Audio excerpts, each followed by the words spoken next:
Takutlah kamu bahwa kamu beragama bagi Allah itu dengan akal.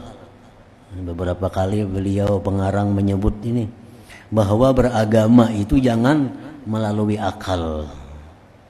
Akal mesti tunduk kepada hukum Allah. Akal itu mengikut hukum Allah. Jangan hukum Allah mengikut akal. Bila ada hukum Allah yang kali cocok akal, kali diterima. Bila ada hukum Allah yang cocok akal, diterima. Itu akan tersesat. Karena fungsi akal itu mesti menerima hukum Allah. Masuk kada masuk, akal mesti menerima.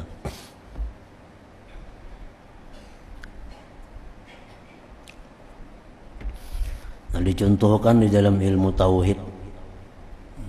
Di dalam ilmu tauhid disebutkan bahwa apapun yang terjadi di alam semesta ini adalah perbuatan Allah.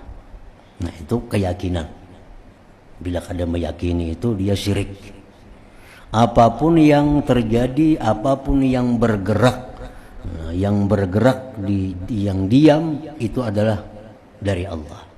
Bila bergerak, Allah yang menggerakkan. Bila diam, Allah yang mendiamkan.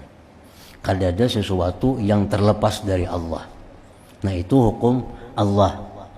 Itu ketetapan Allah dalam Al-Quran. Wallahu khalaqakum wa ma ta'malun.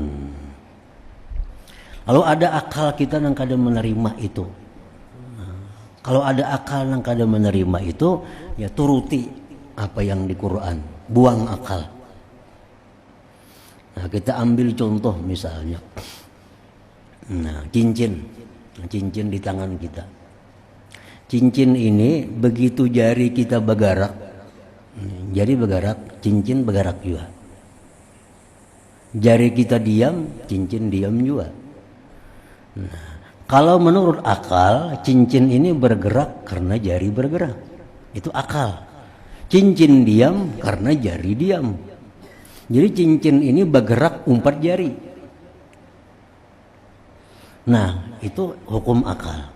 Tapi kalau hukum Allah, gerak jari maupun gerak cincin itu digerakkan oleh Allah.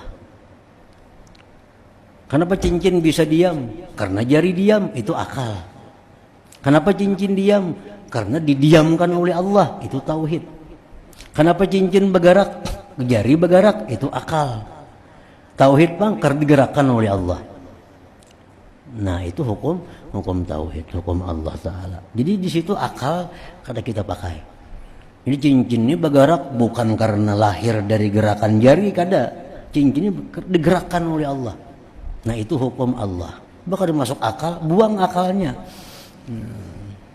Ini hukum Allah. Nah, jadi jangan beragama itu dengan akal.